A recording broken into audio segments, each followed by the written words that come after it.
ભારતના વડાપ્રધાન નરેન્દ્રભાઈ મોદીના 75મા જન્મદિવસની ઉજવણીના ભાગરૂપે દેશભરમાં રક્તદાન કેમ્પનું આયોજન કરવામાં આવી રહ્યું છે। આ જ અનુસંધાને અમદાવાદના વાડજ ભીમજીપુરા ખાતે આવેલી નીમા વિદ્યાલય સંકુલના વિદ્યાર્થીઓએ રક્તદાન જાગૃતિ માટે એક રેલીનું આયોજન કર્યું હતું। ગુજરાત રાજ્ય કર્મચારી સંઘ દ્વારા વડાપ્રધાનના જન્મદિવસની પૂર્વ સંધ્યાએ એટલે કે 16 સપ્ટેમ્બરે 1 લાખથી વધુ બોટલ રક્ત એકત્ર કરવાનો લક્ષ્યાંક રાખવામાં આવ્યો છે। આ લક્ષ્યાંકને ટેકો આપવા માટે નીમા વિદ્યાલયના 700 થી વધુ વિદ્યાર્થીઓએ વિસ્તારમાં જાગૃતિ રેલી કાઢી હતી।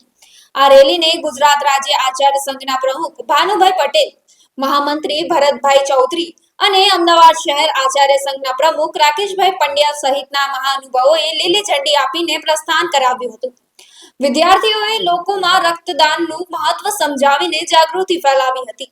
ગુજરાત રાજ્યના તમામ કર્મચારીઓ દ્વારા એક નવો ઇતિહાસ રચવા જઈ રહ્યા છીએ। આ તમામ કર્મચારીઓ દ્વારા 16/9/2025 ના રોજ માનનીય ગુજરાતના પનોતા પુત્ર માનનીય નરેન્દ્રભાઈ મોદીના જન્મદિવસ નિમિત્તે અને ઓપરેશન સિંદૂરની સફળતાના ભાગરૂપે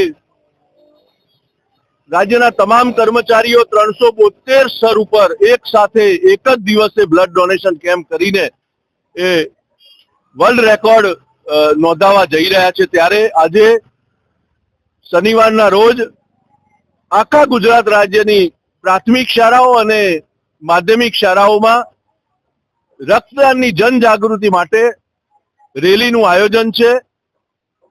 અમદાવાદના નીમા વિદ્યાલયમાં બાળકો સાથે આ વિસ્તારમાં જનજાગૃતિ રક્તદાન માટેની કેળવાય એના માટે એક સુંદર રેલીનું આયોજન થઈ રહ્યું છે। આખા ગુજરાત રાજ્યના તમામ મંડળના કર્મચારીઓ એક ઉત્સાહ હોય, એક આનંદ હોય એ રીતે રક્તદાન નમો કે નામના સ્લોગનથી એ રજીસ્ટ્રેશન કરી રહ્યા છે। આજ દિન સુધીમાં 55,000 જેટલા કર્મચારી મિત્રો અને સમાજના સહયોગીઓએ નોંધણી કરાવી છે। હજુ 3 દિવસ બાકી છે। 1.5 લાખ જેટલા રક્તદાતાઓ આ નોંધણી કરાવવાના છે અને અમે 16 તારીખે 1 લાખ જેટલું બ્લડ ડોનેશન ભેગું કરીને એક ગુજરાતના તમામ કર્મચારીઓ ઇતિહાસ રચવા જઈ રહ્યા છે।